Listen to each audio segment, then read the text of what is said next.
In this video, we will be doing a walkthrough of Lynn's Space Optimisation room design software and show you how to use and apply its different features to create a fairly complex room design. We will walk through the process from the very beginning, starting with creating the basic floor plan before adding unique features in the walls, floors and ceilings, including ceilings of variable heights. It's worth noting that if you already have customers with an existing space optimization profile, here lies an opportunity to reach out to them and enhance their room design and indeed the sound performance of their system using the new ceiling and floor features. The room we will map consists of a kitchen connected to an extension with a living area where the music system is installed. You can see here that the kitchen is on a raised floor and has a dropped ceiling level. A window and an open doorway connects the kitchen to the living area. The extended living area has a sloped ceiling with inset windows on the ceiling and walls, inset bifold doors, and some non-inset windows. This is the room where the music system is being installed. To create a new room design, navigate to the Room Designs tab on your Lynn account and click the plus icon in the bottom right. Give your room a name. This could either be the name of the device or the room it will be situated in. In this case, we will call ours the extension. We will begin by creating the floor plan. At this point, you want to grab your pen and paper and start making a rough sketch of the room your system is situated in. Measure the length of every wall, starting with the wall behind your speakers, which we call the front wall, and then move clockwise around the room and take note of all the dimensions. Don't be tempted to skip this step, as it's very useful to have a physical copy of your room dimensions before putting it on the computer to ensure all measurements are correct. If you have an open plan space, each area that's open to the listening area should be included in the floor plan. Each of these areas will add their own resonances, and this will change the acoustic behaviour of the room, so it's important to include them. Input the measurements from your hard copy. We recommend starting from the front wall at the top.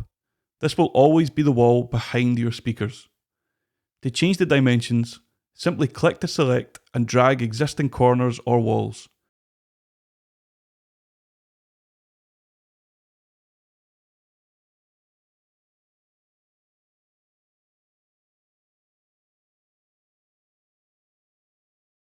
To add a corner, simply select the wall face and click Add Corner in the top right.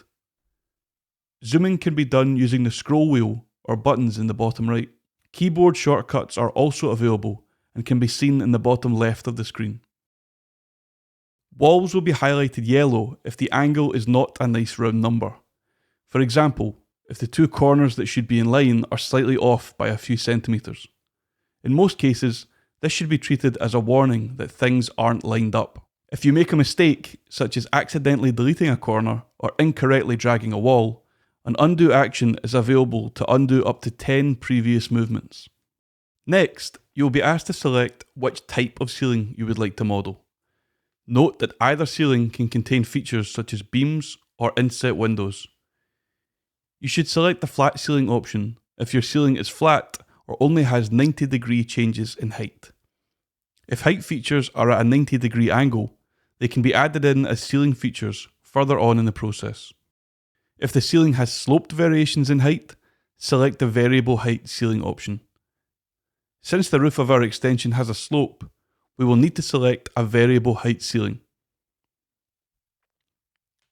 In all the ceiling views, there will be a toggle in the bottom right to show a render of the ceiling plan from an above or below viewpoint, depending on your preference.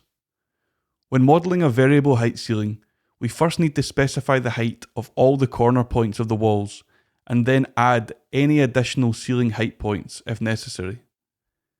In this case, we do need an extra height point along the left wall because this wall stretches all the way between the living area and the kitchen, and the slope changes height in between the two rooms. Clicking on any of the walls in this view will render a wall preview in the bottom left side of the screen, which is useful for ensuring the height points of the ceiling look correct.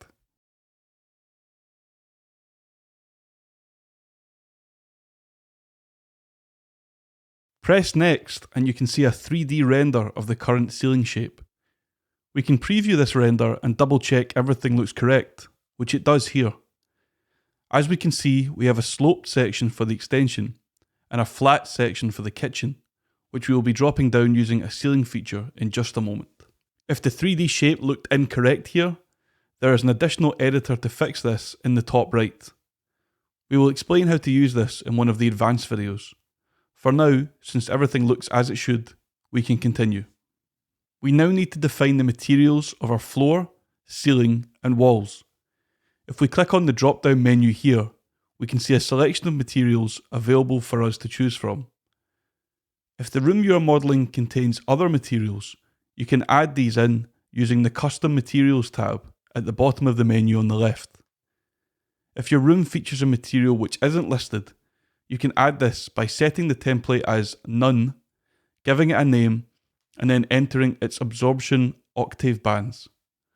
Products like acoustic panels usually have an absorption chart on their packaging that should provide these values. If unsure, we suggest choosing the material that it is closest to in nature, and then adjusting this in the absorption preferences further along in the process. If unsure what material you are working with, select Unknown Material, which is an average of all other default materials. If most or all walls use the same material, you can use the Set for All Walls button to speed up the process. Next, we move on to adding room features, starting off with ceiling features such as beams, 90-degree insets, or windows. If we have a variable height ceiling, the ceiling will be divided into various sections, with each section having a different slope. You must work through each section individually to add features to it. First, we will drop down the kitchen ceiling level as it is lower than the rest of the ceiling in the extension. We can do this by placing a feature with a negative height measurement that covers the entire surface of the kitchen section. This in turn will extrude the whole ceiling in that section downwards. Since we're just using the feature to drop the ceiling down, the inset materials can stay the same as the material of the ceiling. Remember that the height parameter of the feature is relative to the surface that the feature is on. If we preview the ceiling section in 3D, we can see that this has a desired effect of carving out the section and extruding it downwards, so it is beneath the remainder of the ceiling. If we navigate out of the particular section and into the whole ceiling view, we can preview the whole ceiling in 3D, and we can see that the drop section joins onto the sloped extension in the correct way. Next, we can add some inset windows to the sloped extension roof. We can navigate to the ceiling features view and then select the ceiling section where we want to add the inset windows. We can then add a window feature with double glazed material and specify the appropriate dimensions. The height will need to be positive as the windows extrude upwards from the ceiling. Because it is an inset window, the side insets are going to be the same as the ceiling surfaces rather than glass. We can specify this detail by changing the inset materials to custom and specifying the material for each side. The different direction labels are named as though viewing the room from the above viewpoint. Once the feature is added, we can position it correctly on the ceiling by dragging it with the mouse or using the keyboard arrow keys. You can similarly place the window using the position inputs on the top bar of the screen. Since all the ceiling windows are the same dimensions, we can use the duplicate feature to add more windows and position them accordingly on the screen. The dimensions are shown on all four sides of the feature, which should make it easier to place accurately in the room. If the dimensions or details of the feature were input incorrectly, an edit button is available in the top right to edit any attribute of an existing feature. Zoom controls are also available if the feature is quite small or the surface is large. After adding our features, we can then have another preview of this section in 3D and ensure everything is in place correctly. Since we have now added all our ceiling features, we can do a final check of the whole ceiling before progressing on to the next step. The Quick Save button is available in the bottom right to make sure our progress is not lost. Next, we can add some floor features to the room, such as kitchen islands, fireplaces, stairs, and also any large, solid pieces of furniture that sound waves can't pass through. It's up to you how detailed you want to go. In this room, we have a raised kitchen floor, which we can add as a floor feature, as well as some open doorways, which can be modelled as a floor feature. First, we add the raised floor area as a feature, setting the height of the floor and the remaining dimensions to cover the whole kitchen floor area. The inset materials default to the material of the floor, which works in this use case. The feature will be highlighted red until it is placed within the bounds of the floor plan. Using arrow keys can be helpful here to edge the feature right up against the wall. If we have a look at this in 3D, we can confirm this models a raised floor for the kitchen area correctly. Next, we can model the open doorway section that connects the kitchen to the extension. As there is a wall with empty space, this can be modelled by adding some floor features, some of which stretch all the way to the ceiling in case of a full height wall, and some with a lesser height, which only go halfway up to the ceiling. Since all features can be placed next to each other, this allows us a lot of freedom to compose complex structures.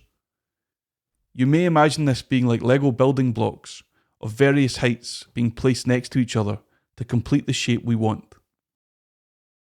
Because the features are quite small, it helps to zoom in to have a greater degree of control. The duplicate feature again proves quite handy to save us from entering the same details over and over. As mentioned earlier, the section of the wall that only comes up part way to make space for an open window, like space between the two areas, can be modelled as a floor feature with a partial height of 1.2 meters in this case. We can complete the rest of the arch by duplicating a part of it and editing the feature to reduce the width of it, which is quicker than adding a new feature from scratch. Now we can preview this in 3D to see that this has the desired effect of creating an open doorway section with another partial height section for an open window. Finally, we can move on to adding wall features. In this design, these consist of windows and bifold doors. The process is much the same as adding ceiling and floor features. For depth features, a positive depth means the feature is extruding out of the wall, away from the room. So for our bifold doors and inset windows, a positive depth will be used. A mini-map in the bottom left of the screen shows which wall is currently selected. Note that the wall is always rendered from the point of view of inside the room.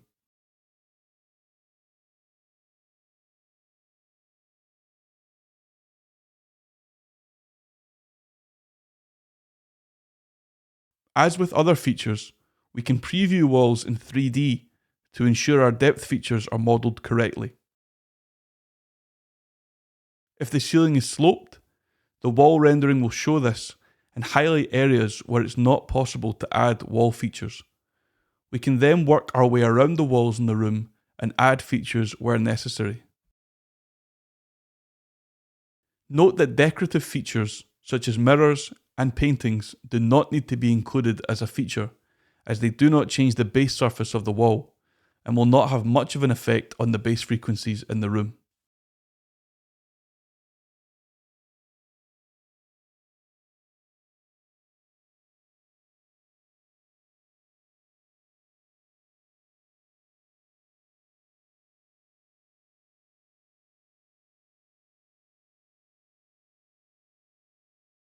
Finally, once all floor features have been added, we can preview the design in the final room overview stage. This gives us a rendering of the overall design and also highlights any potential errors. The status bar at the top will say Room Model Valid if the design is free from errors. This indicates that the room can be successfully used for optimization calculations. If there are errors detected, for example, if a feature has been placed incorrectly, or for very complex room designs, the status will change to indicate an error, and the problematic sections in the room will be highlighted red. Thanks for watching. Make sure to check out the other space optimization modules to find out how to add other types of room feature, and how to use some of the other advanced space op features.